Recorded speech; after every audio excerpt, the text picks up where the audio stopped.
আজি মোৰ সন্মুখত থকা আমাৰ সকলোৰে শ্ৰদ্ধাৰ আৰু বিশেষকৈ মোৰ আমাৰ জ্যেষ্ঠ প্ৰশাসনীয় বিষয়া এজন সুলেখক সুবক্তা স্বপ্নজিৎ বৰুৱা আছে। আজি মোৰ সন্মুখত থকা হাৰ্লিত বৰুৱা মেম IGP প্ৰথম অসমৰ মহিলা IGP আৰু মই বৰপেটা জিলাৰ উপায়ুক্ত থাকোঁতে তেখেত আমাৰ জিলাখনৰ আৰক্ষী অধীক্ষক আছিলে। একেলগে কাম কৰাৰ মধুৰ স্মৃতি এতিয়া সদায় আছে। মোৰ সন্মুখত থকা শ্ৰদ্ধেয় ৰবীন কলিতা ডাঙৰীয়া, তেখেত বহু বছৰৰ পৰাই মোৰ ভাল বন্ধু আৰু ভাতৃপ্ৰতিম পল বৰুৱা, আৰু ইয়াত সন্মুখত থকা আমাৰ কৃতকাৰ্য হোৱা প্ৰাৰ্থীসকল, আমাৰ মাতৃ পিতৃ আৰু অস্মিতা জ্ঞানদীপ প্ৰমুখী ইয়াৰ চেন পেপাৰৰ বিষয়ববীয়াসকল। মই প্ৰথমতেই চেন পেপাৰক ধন্যবাদ জনাইছোঁ যে ইমান কম সময়ত নতুন অনুষ্ঠান বুলি তেওঁ কৈছে তেওঁৰ ভাষণত, কিন্তু ইতিমধ্যে তেওঁলোক গোটেই অসমত জনাজাত হৈছে আৰু তেওঁলোকৰ দুইটাৰে মই দেখিছোঁ যে জ্ঞানদীপ আৰু অস্মিতাৰ ছাত্ৰ ছাত্ৰী বা প্ৰাৰ্থীসকলৰ প্ৰতি যিটো স্নেহ, যি ধৰণৰ ব্যৱহাৰ, এইটো অতি আকৰ্ষণীয়। অত্যন্ত নিজৰ ভাতৃ নিজৰ ভগ্নীৰ দৰে তেওঁলোকে মৰম কৰে আৰু সকলো কথাই বুজাবৰ কাৰণে চেষ্টা কৰে আৰু এটা সুন্দৰভাৱে তেওঁলোকে পৰিচালনা কৰিছে। আৰু মই ভাবোঁ খুব কম দিনৰ ভিতৰতে জ্ঞানদীপ আৰু অস্মিতা একেবাৰে অসমৰ সকলোৰে জনপ্ৰিয় দায়িত্ব হৈ উঠিব। ইমান তেওঁলোকৰ চিন্তা, তেওঁলোকৰ ব্যৱহাৰ পাতি, তেওঁলোকে মই দেখিছোঁ ইণ্টাৰভিউৰ পিছত মই যেতিয়া মকত আছিলোঁ, ছোৱালীক লগ পালে কয় তোমালোকে সেইটো ৰুমত যোৱাচোন, বাইদেউ বহি আছে, ভাইলত মেমে কিছুমান টিপছ দি গৈছে কেনেকৈ বোলে তাক চুলি কেনেকৈ ৰাখিব লাগিব, কাণত কি পিন্ধিব লাগিব। মকৰ পিছতো মই প্ৰত্যেককে কোৱা শুনি আছোঁ, বাইদেউ মেমে দি থৈ গৈছে নেকি এনেকুৱা পৰামৰ্শ, দি থৈ গৈছে। গতিকে প্ৰত্যেকটো কথা তেওঁলোকে যেনেকৈ চাইছে মই তেওঁলোকক ধন্যবাদ জনাইছোঁ আৰু যিকেইজন তেওঁলোক জড়িত আছে ইয়াত প্ৰত্যেককে মই ধন্যবাদ জনাইছোঁ। আৰু মই প্ৰথমবাৰ গৈছোঁ তাতে, মই ভাল পাইছোঁ নিজাকে। আৰু যিসকল আজি ইয়াত আমাৰ উত্তীৰ্ণ হৈ আহিছে মই ধন্যবাদ তেওঁলোকক দিছোঁ, অভিনন্দন জনাইছোঁ। তেওঁলোক বহু কথা আমাৰ মেণ্টৰছসকল ইয়াত আছে ক'ব, আৰু ছাৰে কোৱাৰ দৰে অহা দুমাহমান তেওঁলোকে এইবিলাক ভাষণ শুনিয়ে থাকিব লাগিব। সেইকাৰণে এইকেইদিন কৈছে কথা কমকৈ ক'ব দিছে, চকু আৰু কাণ থিয় কৰি ৰাখিব দিছে, খুলি ৰাখিব দিছে। ময়ো সেই কথাটোকে তেওঁলোকক ক'ব খুজিছোঁ। মই দুটা কথা ক'ব খুজিছোঁ, তোমালোকে পইচা পাবা নহয়, দৰমহা পাবা, পে স্লিপ পালেহে পায়, বহুত দিনৰ পিছত পায়। আমি আৰু হাকিম হ'লে পিছদিনাই পায় বুলি ভাবোঁ, কিন্তু যেতিয়ালৈকে পে স্লিপ নাহে, মই যেতিয়া প্ৰথম জইন কৰিছোঁ শিশুৰাম পেগু মোৰ চিভিল SDO আছিলে, বৰ্তমান শিক্ষামন্ত্ৰী ৰনোজ পেগুৰ দেউতা। মোক যেতিয়া আৰ্মিত থৈছিলে ছাৰে ক'লে পইচা আছেনে পকেটত? আছে ছাৰ, মই নতুন এনেকৈ তোমালোকৰ দৰে জইন কৰিব গৈছোঁ আৰু মোক গাড়ীৰে থ'ব আহিছিলে চাৰ্কিট হাউচত।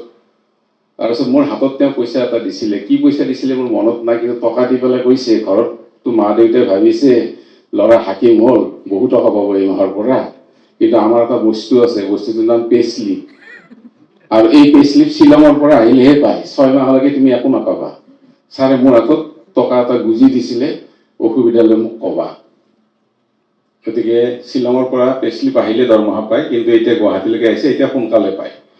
গতিকে তেনেকুৱা ধৰণৰ পিতৃস্নেহ আৰম্ভণিতে পাইছিলোঁ তেখেতৰ পৰা, আৰু বহু কথা আছে।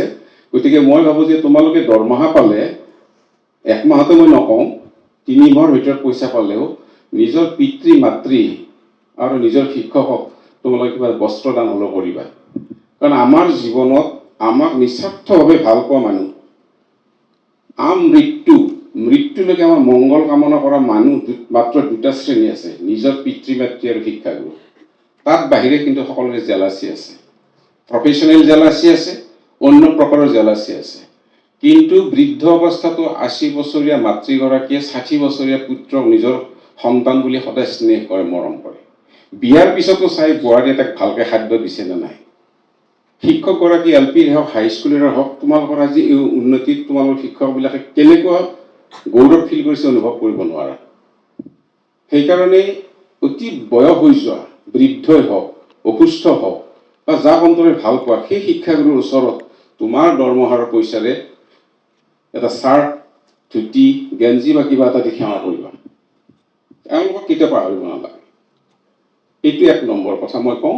2 নম্বৰটো হৈছে যে যেতিয়া তুমি বহিবা চকীত, যিজন মানুহ সন্মুখত আহিব সেই মানুহজনৰ মুখত তোমাৰ পিতৃক চোৱা।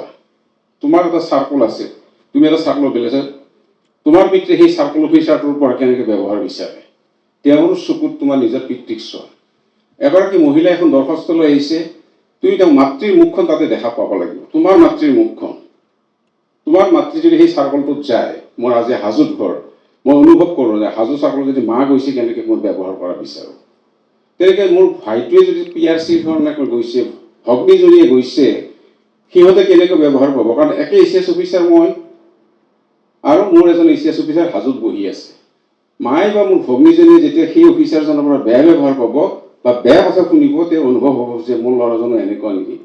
সেইকাৰণে আমি তেওঁলোকৰ চকুত বা তেওঁলোকৰ মুখত নিজৰ পিতৃ মাতৃ, নিজৰ ভাতৃ ভগ্নীৰ মুখখন চাব চেষ্টা কৰিব লাগে।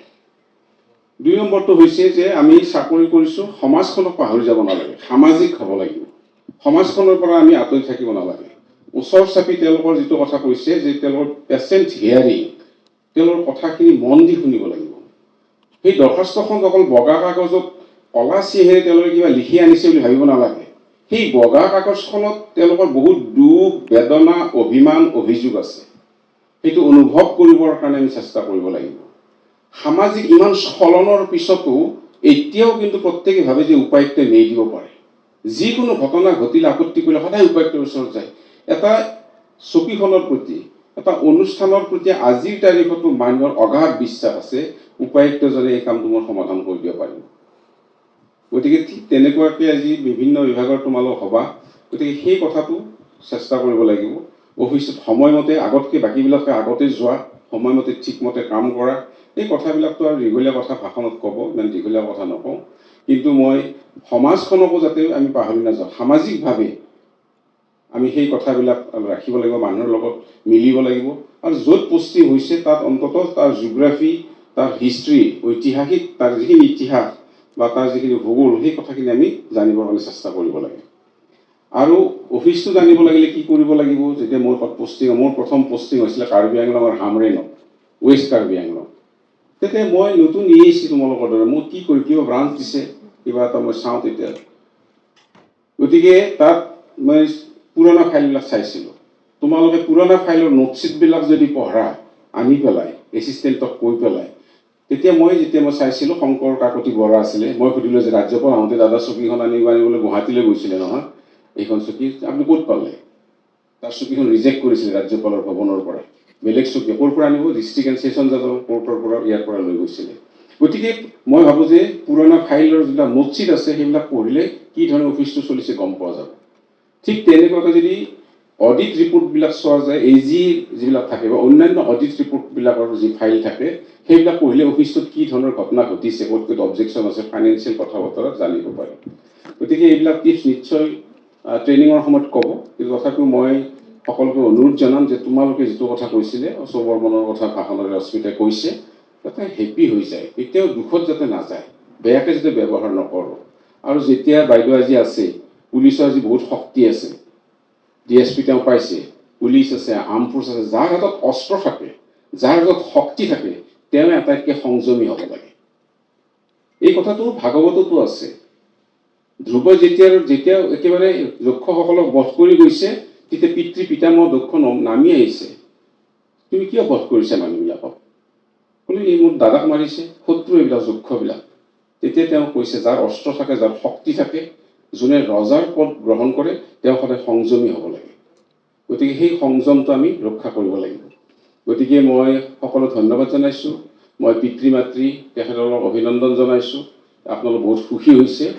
আৰু চাকৰি কিন্তু শেষ হোৱা নাই, নতুন দায়িত্ব হ'ল, আজিৰ পৰা আৰম্ভ হ'ব, কালিৰ পৰা আৰম্ভ হ'ব, দায়িত্ব বেছি বাঢ়িব। গতিকে দেশখনক আমি সেৱা কৰিব লাগিব, নিজৰ মাতৃভাষাক সেৱা কৰিব লাগিব, অসমীয়া সংস্কৃতি ৰক্ষা কৰিব লাগিব। আমি অসমীয়াসকলে যদি আমাৰ সংস্কৃতি ৰক্ষা নকৰোঁ, আমি কোনে ৰাখিব? গতিকে ভাষা আৰু সংস্কৃতিৰ প্ৰতিও মই ভাবোঁ যে তোমালোকে ধ্যান দিবা, সেই কামবিলাক নিশ্চয় কৰিবা। সকলোকে মই আন্তৰিক অভিনন্দন জনাইছোঁ। আৰু এই উন্নতি তোমালোকৰ আগৰ ফালে আৰু উন্নতিৰ স্তৰলৈকে লৈ যাওক। ভাৰতীয় এজন ভাল নাগৰিক যাতে তোমালোকে হোৱা, অসমক ভাল পোৱা এজন নাগৰিক হোৱা, সেই শুভকামনাৰে মোৰ ভাষণৰ সামৰণি মাৰিছোঁ। ধন্যবাদ।